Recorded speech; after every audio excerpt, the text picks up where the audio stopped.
front of the end, yep. Yeah. The whipped cream. The encore.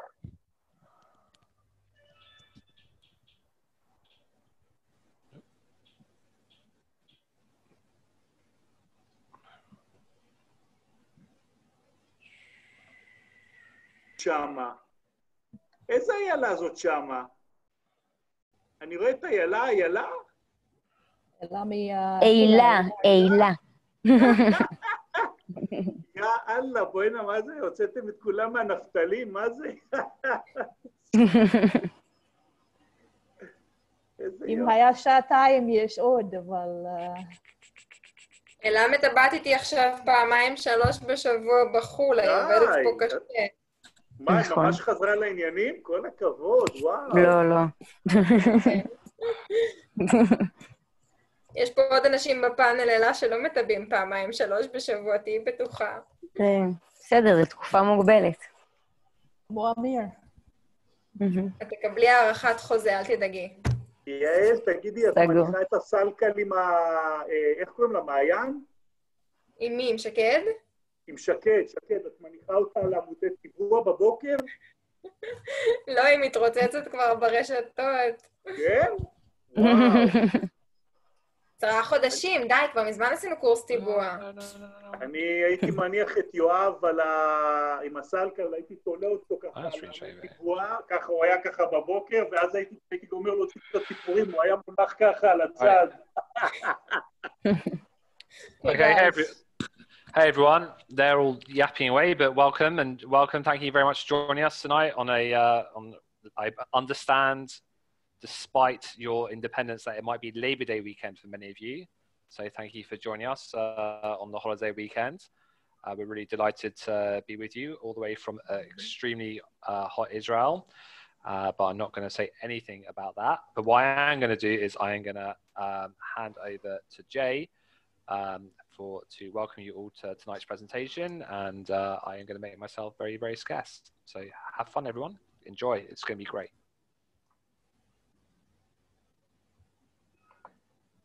Hi, hello everyone.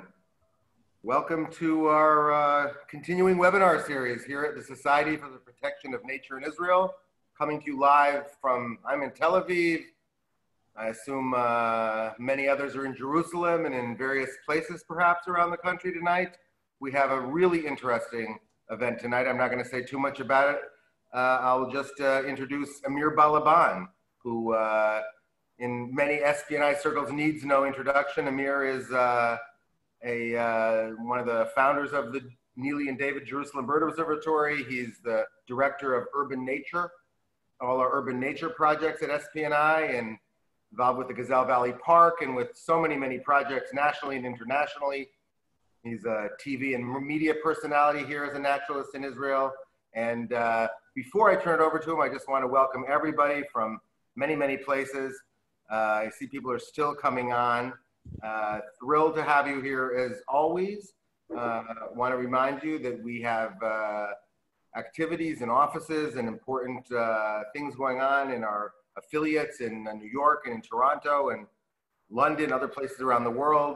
You can be in touch with us through the website on the screen.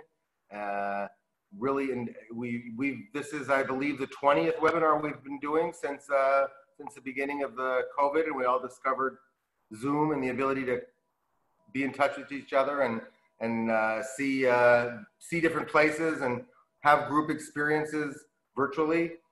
So it's thrilled and it's fitting that we're here going to be celebrating the JBO and what it means to the community. The JBO is an incredible institution, dear to so many of us in the world of nature in Jerusalem and around the world, people who've contributed to its success, now in its 26th year of flourishing as a true community education and scientific site. I don't know if everybody's seeing the smiling faces that I'm seeing of the panelists, but it's sure it's going to be a very interesting night. And with that, I shall turn it over to Amir. Amir, it's always a pleasure to host you and the entire JBO team. Haven't visited in a while, and I think we're all eager to get back as soon as possible. So thanks, and have a good evening. Enjoy. I'm looking forward. Thanks, Jay. I'm going to make it short because there's lots of interesting stories to hear. I think our biggest investment in SPNI is in investing in our future generations. And what you'll see tonight is, I think, our pride and joy. These are young people that have all been mentored by SPNI elders. And by this, I'm speaking to you, about Alen and myself. We are still considering ourselves as young people, and our mentors are still very active. They might be abroad, but some of them are in Israel. And I myself grew up in the Jerusalem Bird Observatory. In the Jerusalem Bird Club. That from its first days invested in young people that are still active to this day. Many of them are leading many important projects in SPNI or universities, and they are very active people. So I think one of the unique assets of SPNI is the ability to invest in these young people and make sure that they take over when we move on. And this is a very, very important factor in our work. So I'm going to make it short. And this is something for our friends in North America and all over the world. When you are supporting us, this is a major part of our activity. And this is our best, I would say, insurance that we will carry on conserving wildlife in Israel, and not only in Israel. We will partner with conservationists all over the world to get the message and get the work done. Everybody with his or her talents. So I'm going to pass on to the microphone to Alen, the director of the JBO. And I hope we have a great evening. And if Daniel Neiman is listening over there, a big hug from Jerusalem. Agreed. Thank you, Amir. And hi, everyone. So glad you've all joined us today, especially since you're celebrating Labor Day in the States, and many other people are celebrating fun days today. Many of you have joined us for presentations here at the JBO in the last few months and have seen our banding program up close and live, and learned some about research and our conservation work that we do here at the Bird Observatory. And today we're going to take a slightly different approach and highlight a different aspect of our work. I just finished a fundraising course where we were challenged to think about the JBO's impacts. How have we impacted society over the last 26 years? And I realized, just as Amir was saying, that one of our biggest impacts that we make is with our education and youth programs. This is where we're influencing and empowering the scientists and the conservationists for tomorrow. And Amir and I are always joking about who's taking over when we retire next year, or the year after that, or whenever. Our engagement with youth begins with our education programs. We work with kids from preschool all the way through to university throughout the year, as well as with families. And most of these guys are coming to the JBO for a one-time visit where they see the bird banding, learn about bird watching, learn about bird conservation. When children come to the observatory and participate in our activities with our staff, we are working to build a connection between the kids and the birds and the nature around them. It's difficult for people to care about things that they don't know and don't understand. And by building these valuable connections and opening people's eyes and ears and helping them to understand the natural world around them, we're laying a groundwork, making it possible for them to care about the birds, the nature, and their environment. And this opens doors that we can't even imagine. We take it a step further whenever we can. We like to say that at the JBO, we're in the business of catching kids as well as birds. We're always on the lookout for that kid whose eyes light up when they're at the banding station, who's asking all those questions and has plenty of stories to tell. the one who's captivated by what they see and hungry for even more. Usually their parents or their teachers are incapable of continuing with them. They don't know what to do with these kids. And we make sure that these kids and their teachers and their parents leave JBO with a flyer about our after-school programs and an invitation to come back whenever they want and get involved. These are the kids that join our after-school bird clubs, participate in our workshops on photography and art, and get involved as volunteers. When they're 14, they're invited to register for our ringing or banding course and to get involved as a volunteer at the station.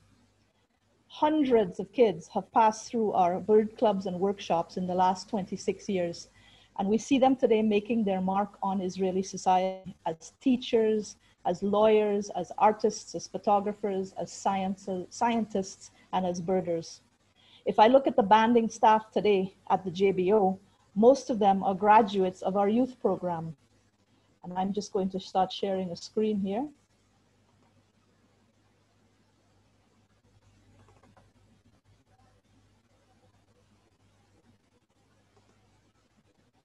Give me a thumbs up that you see it. You got it? Amir? Yeah, okay. Most of our ringers, and you can see here on the screen, Gidon Perlman and Aura, most of them started at the JBO as young kids going through our banding program. And you can see some of our art programs and our banding staff going through a ringing course. I managed to catch an all-female staff here, which is wonderful. 2 years ago, I did a survey where I surveyed 370 birders around the country of all levels of birding. 49% of the respondents said that they started birding under the age of 19. And when we look at this organized according to level of expertise, if you can see it in the right-hand corner, 84% of expert birders said that they started birding under the age of 19. This clearly is a vitally important age to start building the connections and possibilities and to start empowering kids towards their future. So I've gathered here today with a small group of Bird Club alumni to talk to you about the ways that they got involved, how it influenced them, and how this involvement empowered their involvement in conservation. Each will talk for a few minutes, and at the end, I'll invite you to ask questions.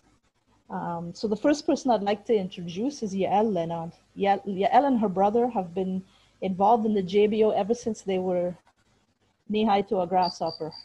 They came to one of our summer camps, and that was the end of it. They were hooked. Since that day, the JBO has been their second home. After her Army service, Yael worked as the coordinator of the SPNI and JBO youth group programs and can talk to us from both perspectives about the groups, from the perspective of as a participant and as a coordinator. And hopefully soon, Yael, the parent of a participant. I think we have a couple years to go. So Yael, go ahead. Thanks, Alen, very much for this introduction. So first of all, yes, I indeed grew up at the JBO, which is kind of strange to say that because people don't understand you can actually live at a nature park in the middle of the city. But up until today, I keep on telling people that I grew up in there, and they raise their face, they make these funny faces. But when I start telling them the stories of how I grew up in there and what did I do over the years, they stop being so negative about it and start to realize that being outside is actually something amazing that all kids should experience.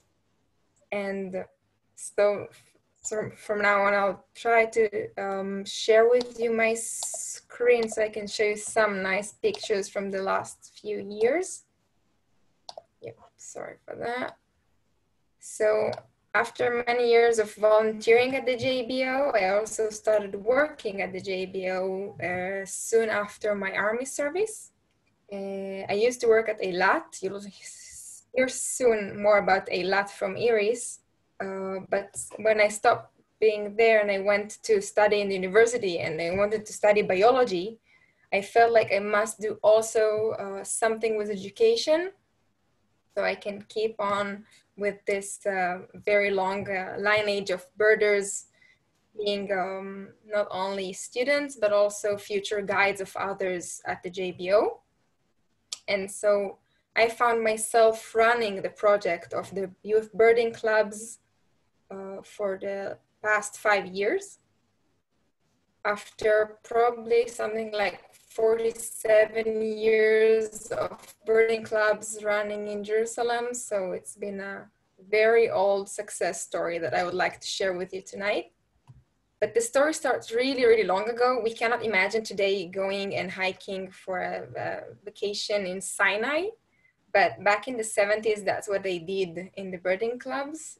They went all the way down to Sinai, and you can see these very funny people and old clothings when they were birding back in then. And here in the corner, you can see Yossi Leshem, who established the birding clubs in Jerusalem back in 72, I think it was. So birding clubs are kind of a serious pain. You have to invest a lot of time and a lot of effort to get these kids and to get them outside. You basically have to search for participants. Alan just said that, yeah, when we have groups coming by and the kids are very interested, it's very easy. We catch them, we lure them, we trap them with the birds, and we get really nice participants for our activities. But it's getting harder and harder to get kids going outside, engaged with nature, leaving behind the computers and screens.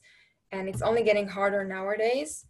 And with all the restrictions with COVID-19, and even before that with the education system here in Israel, it's only becoming harder and harder to get kids outside. But despite all of that, I really think it's worth it and worth all the time and effort, not only because of my personal story, a person who grew up in this system and is nowadays a PhD student for conservation, but also because you get amazing volunteers. Here you can see in the pictures some really, really old pictures from Hadoram Sherichai, from the bird count of the raptors migration, which is now occurring over our heads. Every day we can see raptors passing in millions on their way to Africa. Also, the data provided by these youngsters can actually reach up and build up some serious data sets. I think Yoav Perlman, we can talk about it much, much better nowadays because we do not have notebooks anymore. We usually actually enjoy the fact that the youngsters really like using their cell phones to make them write their observations using eBay platform. But we can actually look at the most detailed info about birds distribution in Jerusalem area, and it's all based on the volunteers of the birding clubs back in the 80s and I think early 90s. Many of the people you'll hear today, but also in general when you come and bird watch in Israel, are IOC workers who used to be part of these birding clubs in Jerusalem. These people are only from Jerusalem, and there are many, many, many more. I couldn't fit in all the pictures here. And so we can see that we actually provide our next workers and future workers through this system, and you'll hear two of them tonight. Back in '94, the JBO was actually established, as Amir said, by people who grew up in the birding clubs and became part of this huge success story.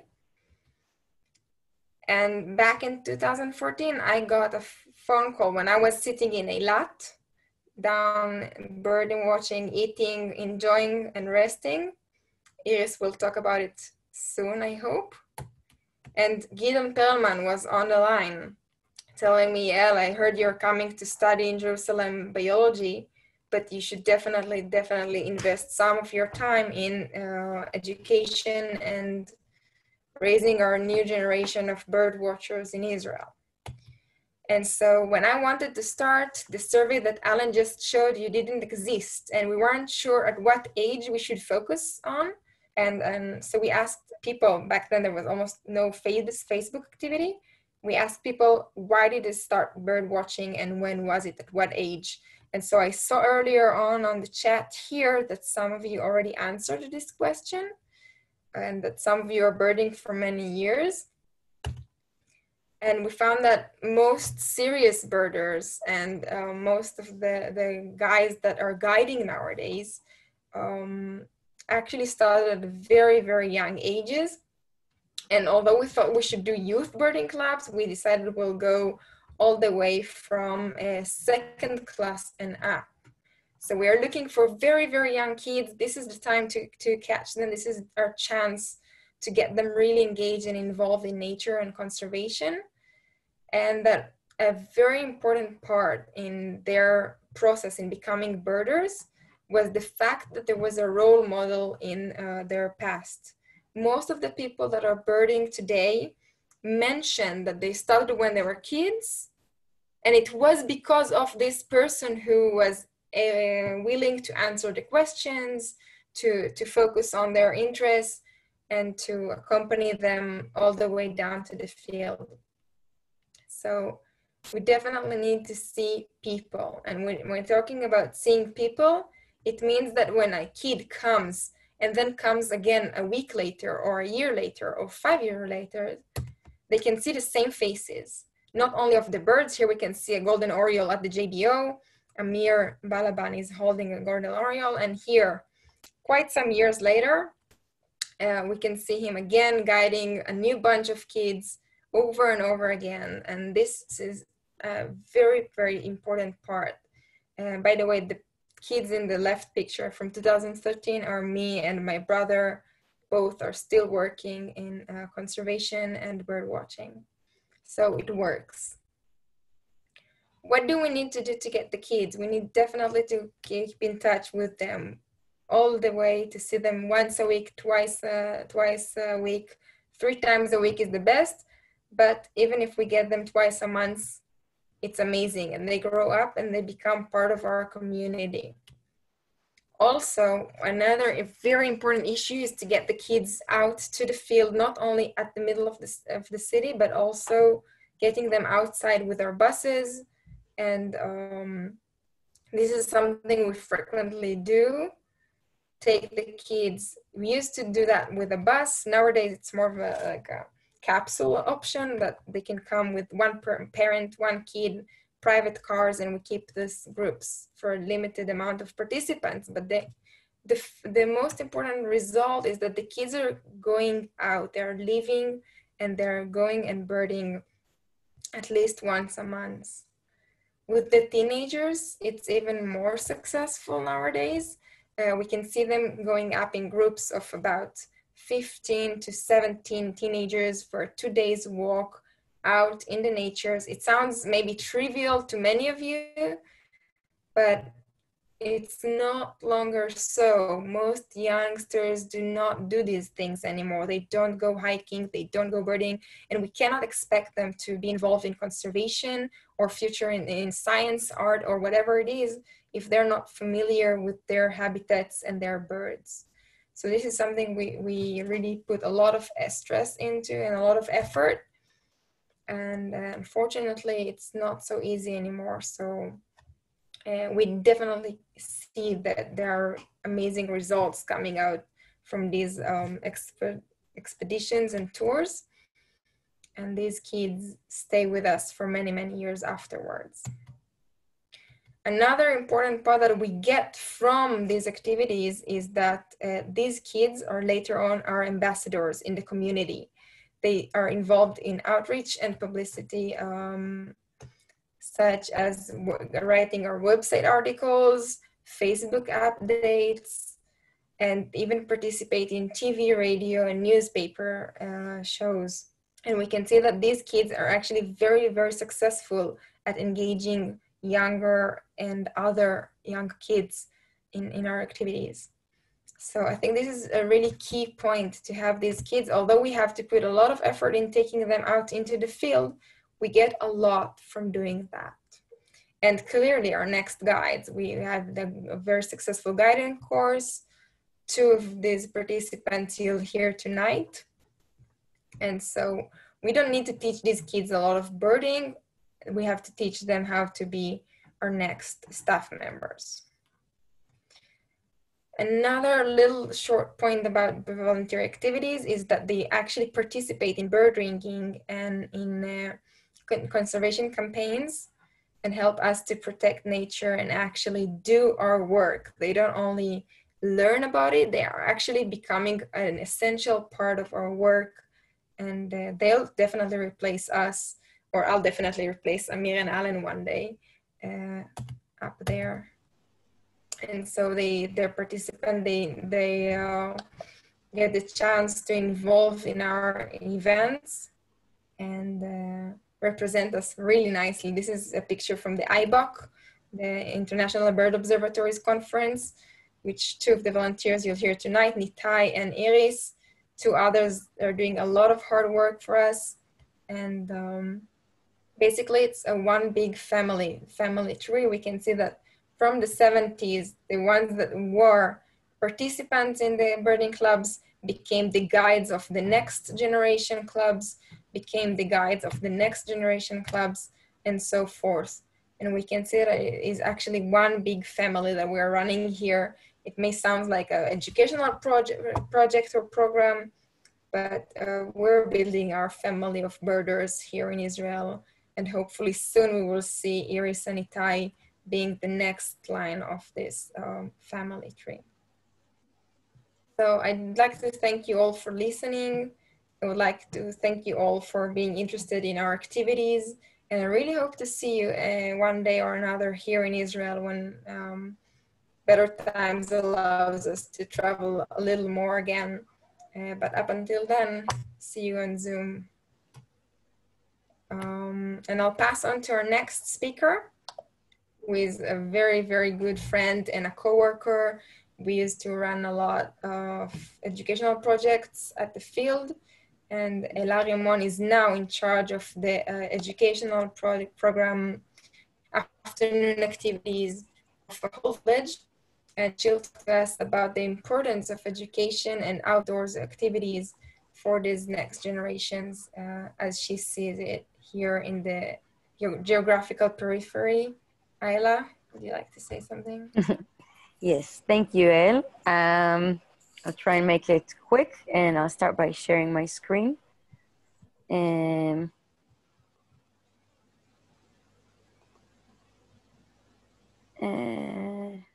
Sorry.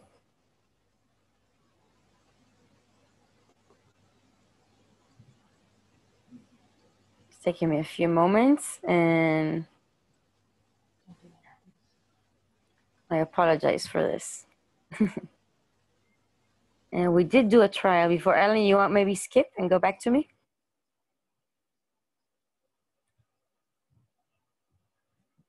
Because for some reason I cannot open the presentation. Okay, we'll come back to you. Nitai, you want to go next?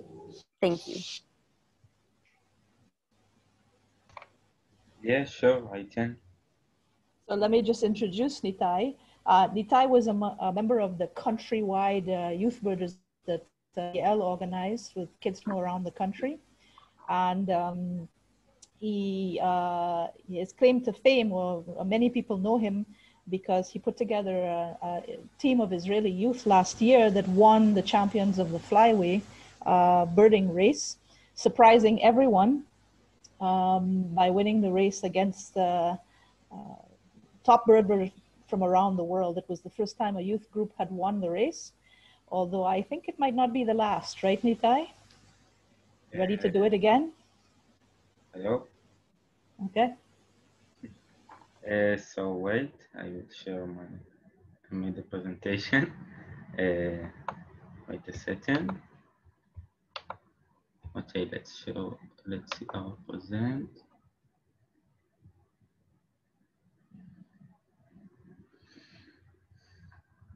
Okay, so forgive me, but I don't use a lot of words, mostly photos.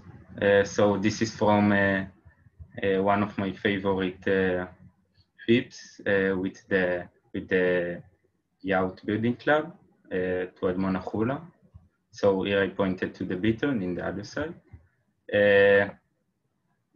So wait, okay.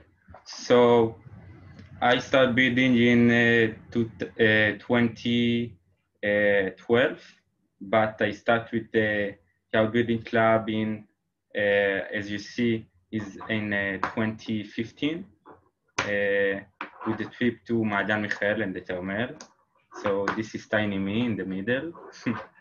And this is when we saw oyster catcher, and that was start when I was in the JBO, and then I met Yael, and she said to me that there is a yacht building club, and she thinks I will enjoy it, and then I saw a post in Facebook, as most of the yacht builders are there today, and from then on I really like the yacht building club, because I don't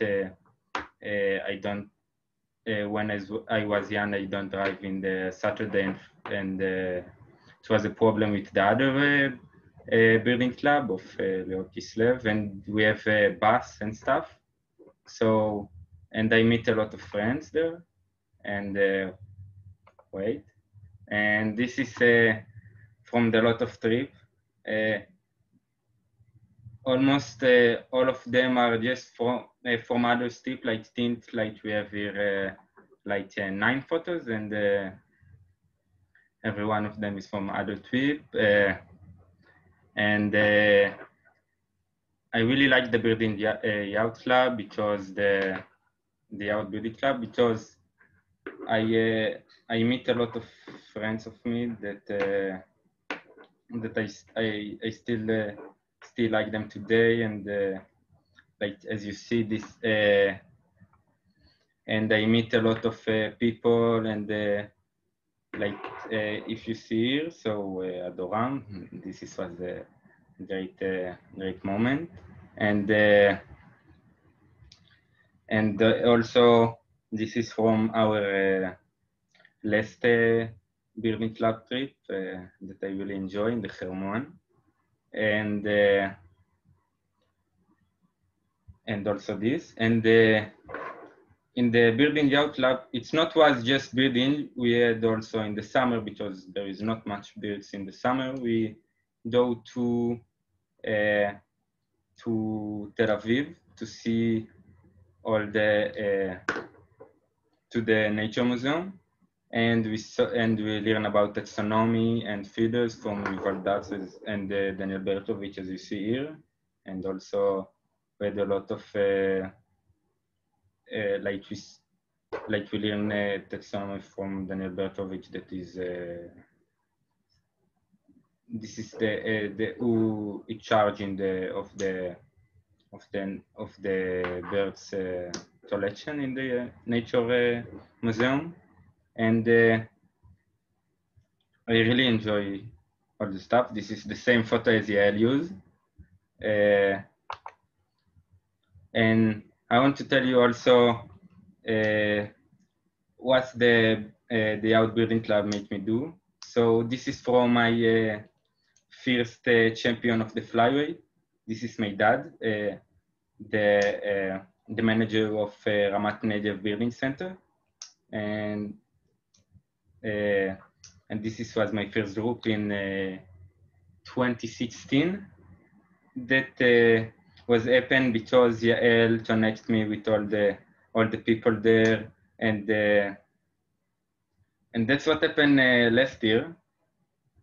All the friends here I met from the building club, Ori Davidor, Dvir, and Tlil that you see earlier. And I don't know how, but we win in the champion of the flyweight last year. It was one of my favorite moments. I always give it like the top of what happened to me in the last year.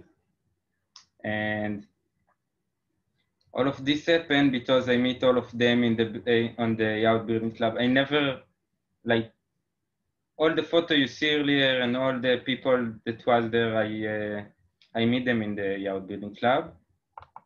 And this is from also last year.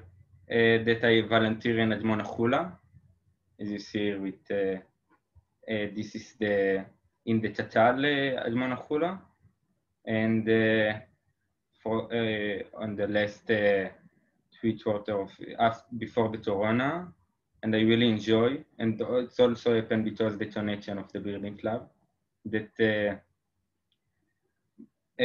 Yael helped us to know all the options for the volunteering here, and all the stuff, and connect us with the people there, and it's also made me meet also other people in this volunteer. Like I never know as good as I know now Nadav, that is also the manager of the Achula Valley and the North Valley's building center, and this is from when Mart, if you know him, visit Israel,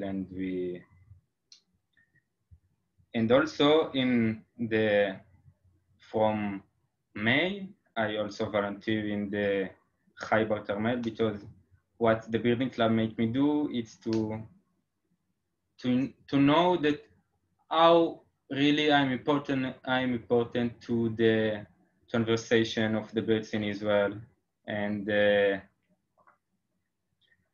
I don't know, like I can work now, but I prefer to go to volunteer in the Khaybar to help the vultures and all the stuff.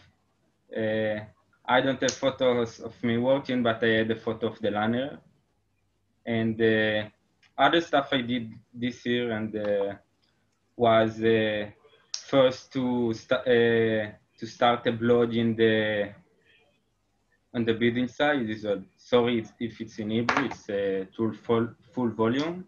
It tells about the sounds of the birds and explain them to other people and make them know how they sound and all the stuff. And this is also one of my favorite moments when I open eBird, that this is my favorite website to share my observation.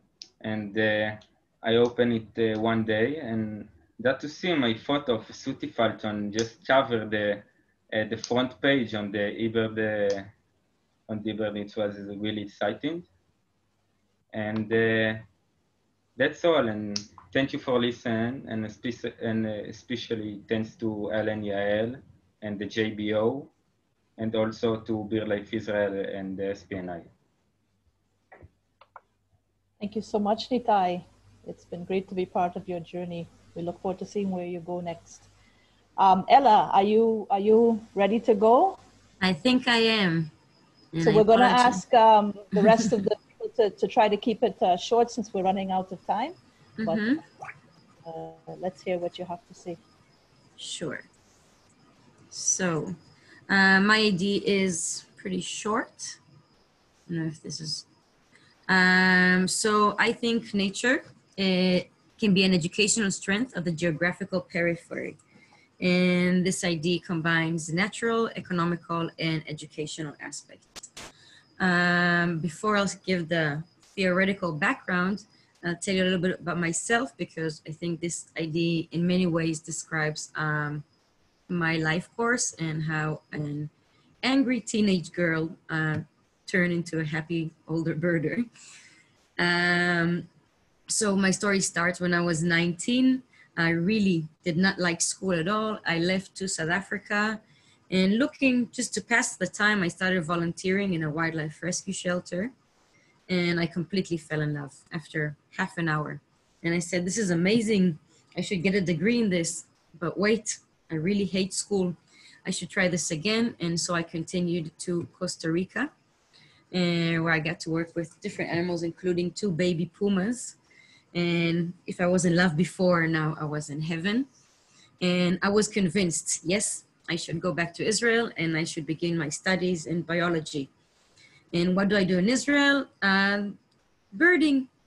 And I was like, really? Birding? I just handled pumas. But also, again, with birding in the Hula Valley, very soon I became in love and I started working with the SPNI.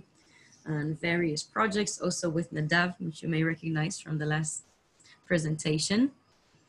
And slowly, as I was working with the birds and also with people, this realization was growing in me, and I was trying to ignore it.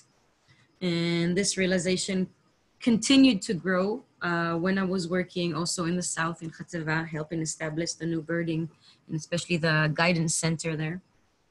And the realization was conservation is done with people.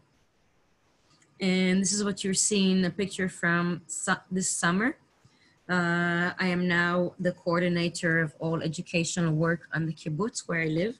And because of the corona, but also very much because this is my belief, we did all of our activities in the heat of summer, outdoors, whether it was arts or crafts, climbing the rope, relaxing in the shade. And this can all be very easily done in the geographical periphery of Israel. We just walk. We don't take buses. We don't need to sort for accommodation. It's all very accessible.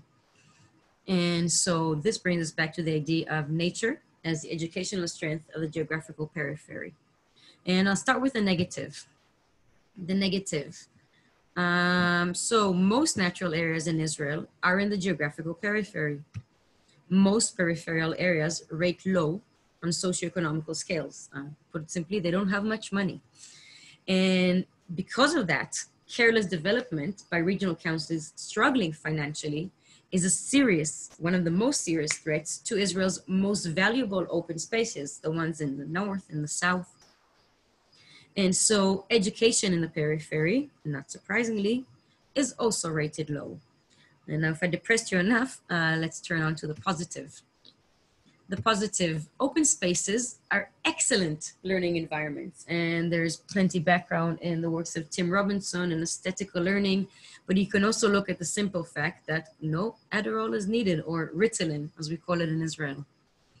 Open spaces are much more accessible, as we said before, and this in turn becomes more financially feasible. And so being more accessible and being very high quality teaching, and also teachers, the agents of change, are more connected to this way of life, of living closer to nature. Teaching outdoors can become the educational strength of the periphery, from something that is currently considered a disadvantage into something that is a tremendous advantage.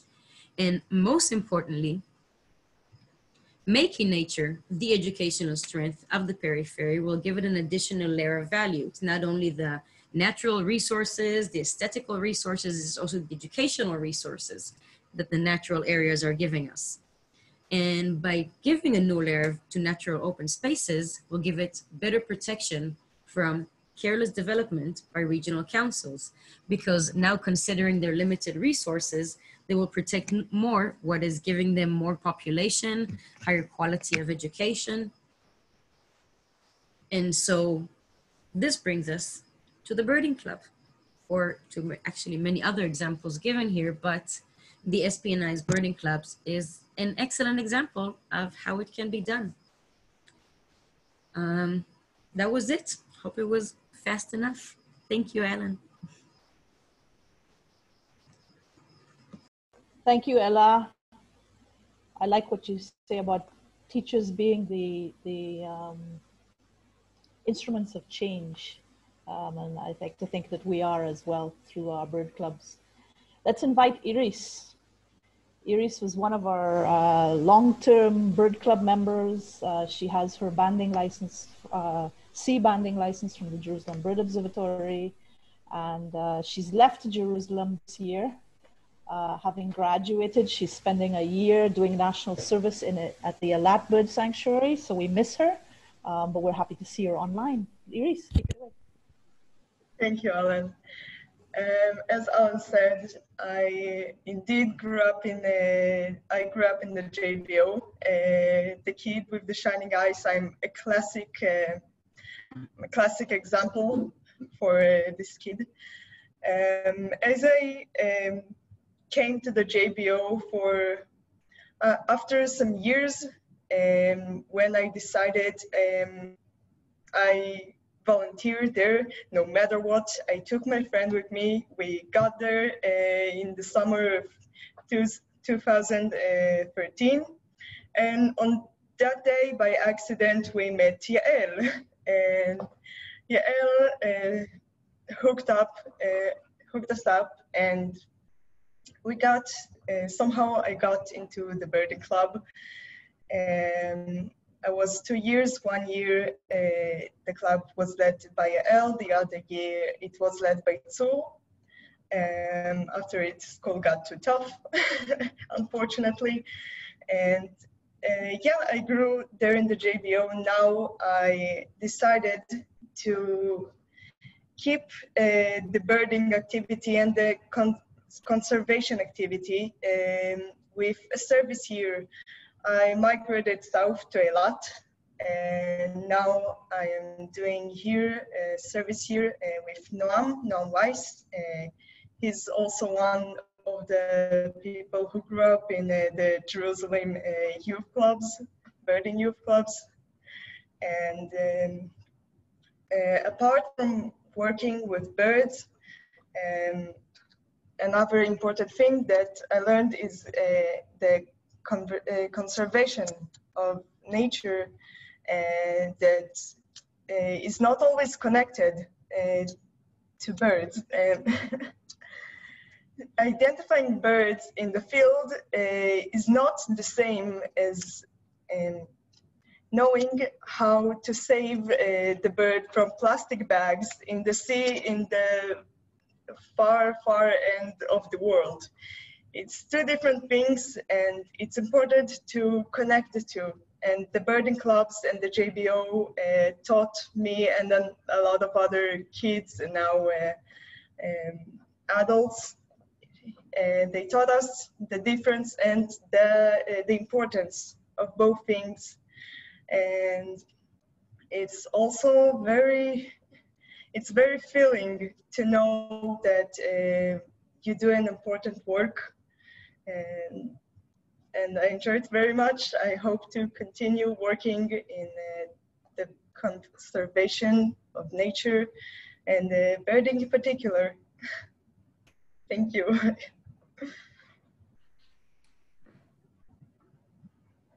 Alan? Okay. I look forward to seeing you on the weekend, Iris. Thank you so much. We're going to go and do a pelagic run, I think. So Yoav, let's wrap it up with you. Dr. Yoav Perlman is one of our key researchers here in Israel.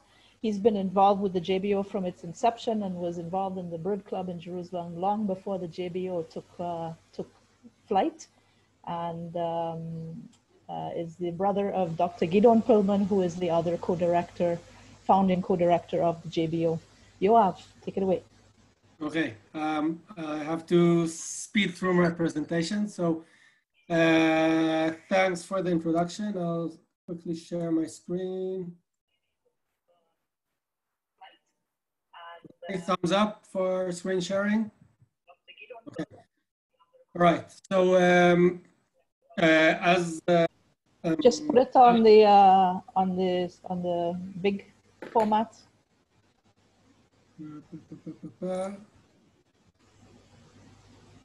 And, yeah. Okay. So thanks for the introduction again, Alan. My current position, I'm the science director of BirdLife Israel, the BirdLife partner in Israel. I completed my PhD at the University of East Anglia a couple of years ago in conservation ecology. And I've been working since my, well, not even adulthood, since my teenager years for BirdLife Israel.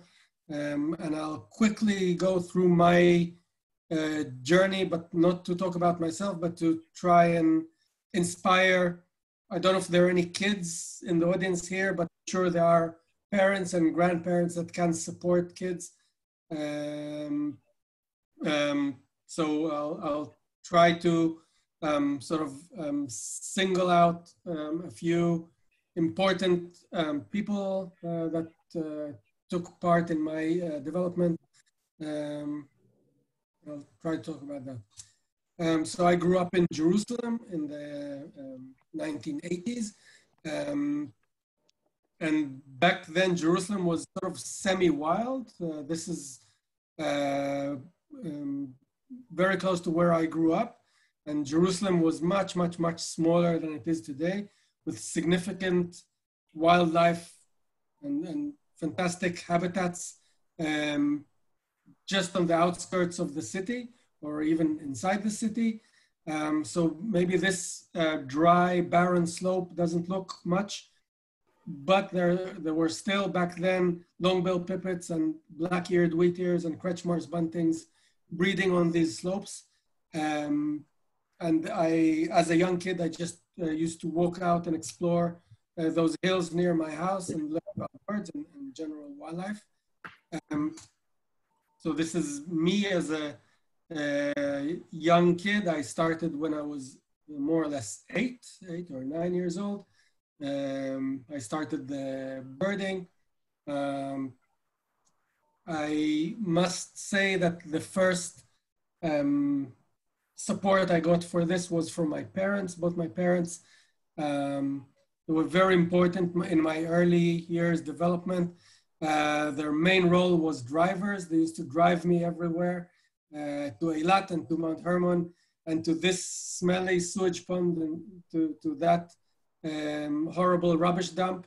And they were very good drivers. No, but more than that, their support was priceless.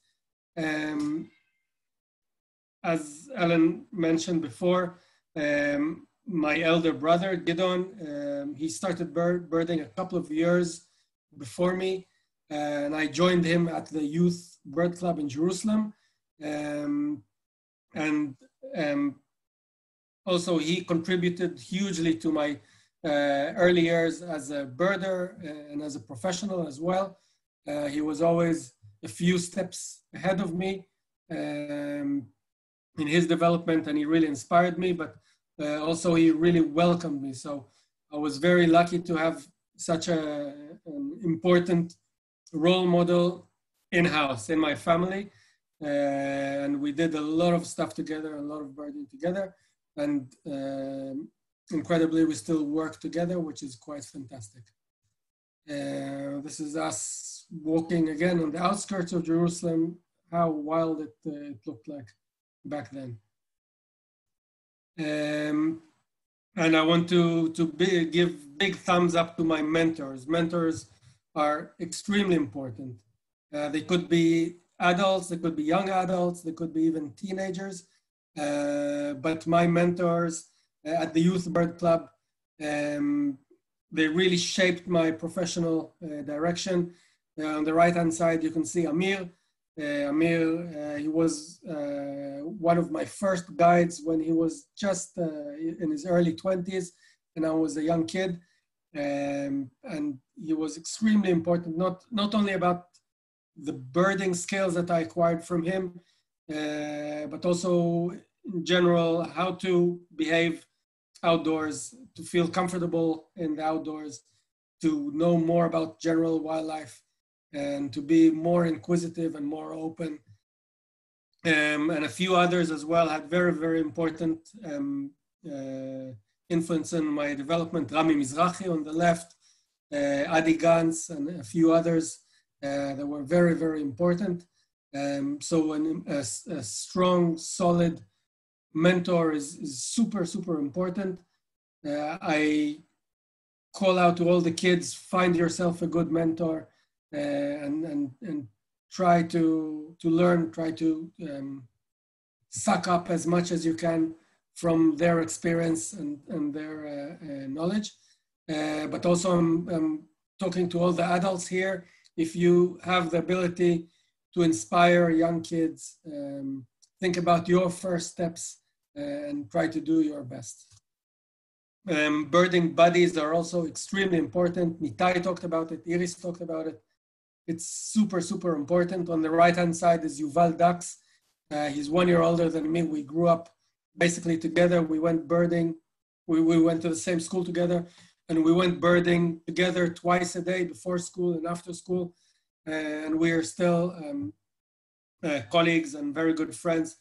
So a birding buddy is extremely important as a young kid. And from, well, as soon as I could, I started to try to look at birding and conservation as my profession. Already as a teenager, I started working, not first volunteering and then actually working. I started guiding at the Youth Bird Club where I grew up, and also started taking part in surveys and field work. And I think those first steps are really important also for building your skills, but also for extending your network, expertise in different parts of the country and maybe even different parts of the world. So try to find ways to volunteer. The JBO, for instance, or other bird observatories around the world are excellent places to do that, but there are other options as well.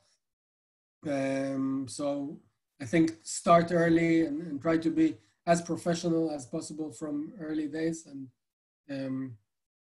when you mature up, you'll have so much knowledge and experience already at your early 20s.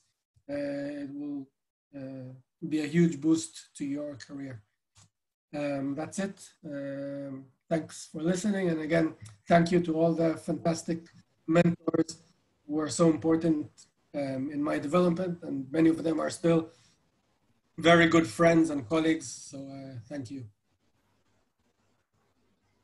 Thank you so much, Yoav.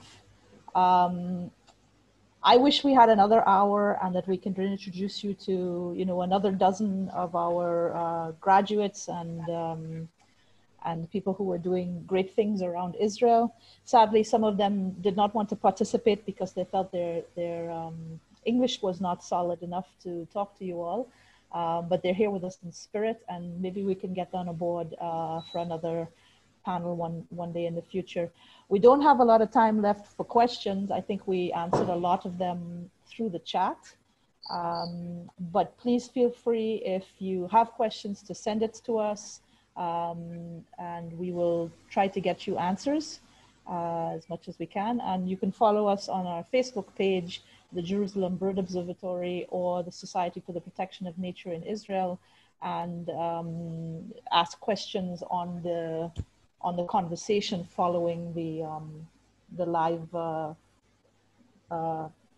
broadcast of this presentation. Jay, did you want to finish us up with a few words? Sure. I mean, first of all, I want to thank you all. Fascinating. One of the really fascinating webinars we've had. I learned so much about the history, about the family tree of the JBO. Thought it was suspicious, all those Perlmans. I mean, very touching, Yoav. And Ela, very interesting talk about turning education on its head in the periphery through nature and nature conservation. Fascinating approach. I hope the SPNI will be taking that on in a system-wide way, both lobbying and educationally, because it's very logical what you present, Ela. I really enjoyed everything. Yael's the history and what goes on there was fascinating to me. And from the moment I heard that you wanted to do this webinar, I was excited about it. I was not disappointed. It's really meragesh, as we say. It's really touching to see this. We're often, it's just the nature enough, as you all know, as got to see all of you as children going out there with the binoculars and stuff like that. I used to do that a little bit too as a kid in upstate New York, in the Adirondacks, in the Berkshires, but never got the bug. To see all you people with the bug and continuing on in not just as professionals and not just as scientists, but as you all spoke about, as educators, and how that works in real life and right here in Jerusalem and spreading out to the world. People were asking about where the photos were taken. Were they in the States? I mean, seemed to be all over the world. some of the photos of you know, the youth and all your youth. Anyway, I could babble forever about it. I see we're losing people by the minute here, but Jay, we may not have caught you with the Bergen bug, but hey, you're working for SPNI and you're involved in conservation, and you know, there's no coincidences here. No coincidences. Now, environment has always been important to me, and I've always loved animals.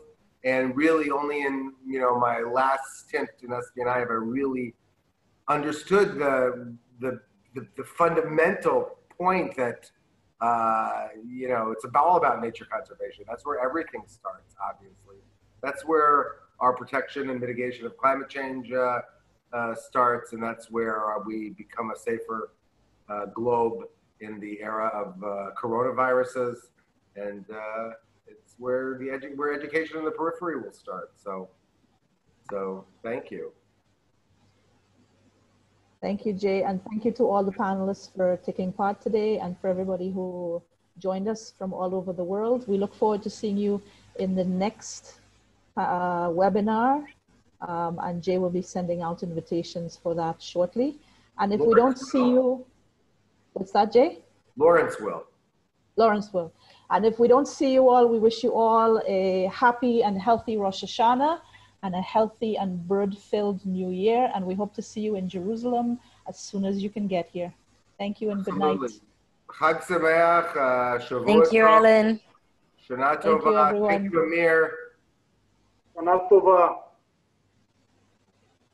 Thank you, Lawrence.